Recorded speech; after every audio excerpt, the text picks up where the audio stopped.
Hello guys, I am Manasi. Welcome to my YouTube channel. അപ്പോൾ ഞാനിന്ന് വന്നിരിക്കുന്നത് LBSൻ്റെ ഓപ്ഷൻ രജിസ്ട്രേഷനെ കുറിച്ച് കൂടുതൽ കാര്യങ്ങൾ പറയാൻ വേണ്ടിയിട്ടാണ്. അപ്പോൾ വീഡിയോ എല്ലാവരും മുഴുവനായിട്ടും കാണാൻ ശ്രമിക്കുക, എങ്കിൽ മാത്രമേ നിങ്ങൾക്ക് കാര്യങ്ങളെല്ലാം കൃത്യമായിട്ട് മനസ്സിലാവുള്ളൂ.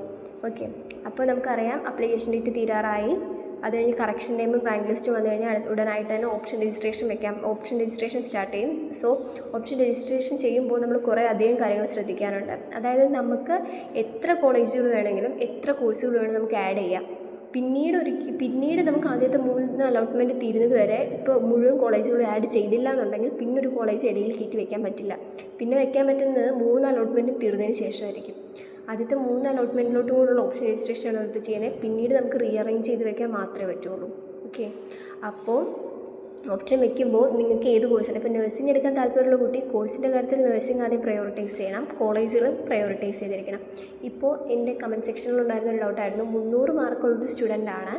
സോ അവർക്ക് വേണ്ട ട്രിവാൻഡ്രം മെഡിക്കൽ കോളേജിലാണ് കൂടുതൽ താല്പര്യം. അപ്പോൾ എന്ത് ചെയ്യണം, ട്രിവാൻഡ്രം മെഡിക്കൽ കോളേജ് ഫസ്റ്റ് വെച്ചിരിക്കണം. അതിനുശേഷം ബാക്കിയുള്ള മെഡിക്കൽ കോളേജിൽ വെക്കാൻ പാടുള്ളൂ. അതുപോലെ തന്നെ കോഴ്സ് ഇപ്പോൾ MLTക്ക് പോകാൻ താല്പര്യമുള്ളവരെ MLT ആദ്യം വെച്ചിട്ട് MLTയുടെ കോളേജുകൾ പ്രയോറിറ്റൈസ് ചെയ്ത് എന്നാലും അവർക്ക് ഏതാണോ താല്പര്യം ആ കോളേജിലേക്ക്. പിന്നെ ഓപ്ഷൻസ് ഇപ്പോൾ കുറച്ച് മാർക്ക് കുറഞ്ഞിട്ടുള്ള അല്ലെങ്കിൽ കുറച്ച് റാങ്ക് താഴോട്ടുള്ള കുട്ടികൾക്ക് കൂടെ കിട്ടാൻ എളുപ്പമെന്ന് പറയുന്നത്, റാങ്ക് ലിസ്റ്റ് വന്നതിന് ശേഷം നിങ്ങളുടെ റാങ്ക് നോക്കുക. അതുപോലെ തന്നെ കഴിഞ്ഞ തവണ ആ റാങ്കുള്ള കുട്ടികളെ എവിടേക്ക് കയറിയിട്ടുണ്ടെന്ന് നോക്കുക. എന്നിട്ട് അതിനെ പ്രയോറിറ്റൈസ് ചെയ്ത് വെക്കുക. അങ്ങനെ വെക്കുകയാണെന്നുണ്ടെങ്കിലും നിങ്ങൾക്ക് പെട്ടെന്ന് തന്നെ അഡ്മിഷൻ കിട്ടാൻ ചാൻസ് ഉണ്ട്. ഓപ്ഷൻ രജിസ്ട്രേഷൻ ചെയ്യുമ്പോൾ നമ്മൾ വളരെയധികം ശ്രദ്ധിക്കണം. അതിനായിട്ട് ഇപ്പോൾ നമുക്ക് എന്ത് ചെയ്യാം, ഈ ഒരു ടൈമിൽ നമുക്ക് ആവശ്യമുള്ള കോളേജുകൾ, നമുക്ക് താല്പര്യമുള്ള കോളേജുകൾ അവിടെ കൂടുതലായിട്ട് അന്വേഷിക്കുക, അവിടുത്തെ ഫെസിലിറ്റീസ് എന്തൊക്കെയാണെന്ന് അറിയാം, എന്നിട്ട് മാത്രം ഒരു കോളേജ് സെലക്ട് ചെയ്യുക. അതിനുള്ള ടൈമാണ് ഇപ്പോൾ എന്ന് പറയുന്നത്. ആ ഒരു ടൈമിൽ ഹറിബറി അടിക്കാതിരിക്കുക. നിങ്ങൾ ഏതൊക്കെ കോളേജുകൾ എങ്ങനെയൊക്കെ പ്രയോറിറ്റൈസ് ചെയ്തിരിക്കണം എന്നുള്ളത് ഇപ്പം തന്നെ തീരുമാനിക്കേണ്ടതാണ്. എന്നിട്ട് വേണം നമുക്ക് പ്രയോറിറ്റൈസ് ചെയ്യാം.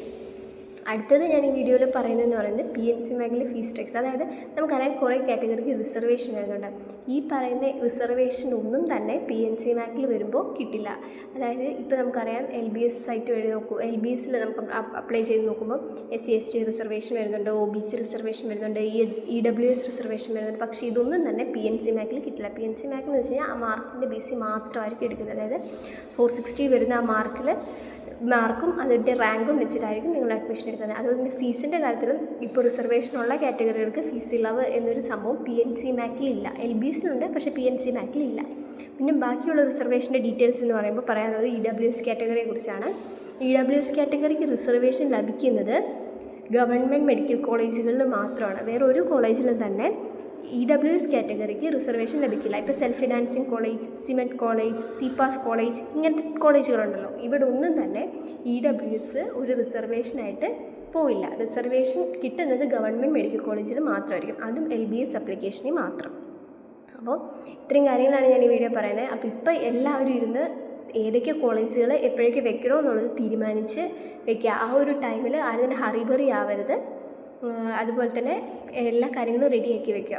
അപ്പോൾ ഇത്രയേ ഉള്ളൂ ഇന്നത്തെ വീഡിയോ. ഇഷ്ടപ്പെട്ടു കഴിഞ്ഞാൽ ലൈക്ക് ചെയ്യുക, കമൻറ്റ് ചെയ്യുക, സബ്സ്ക്രൈബ് ചെയ്യുക, ഷെയർ ചെയ്യുക. Thank you.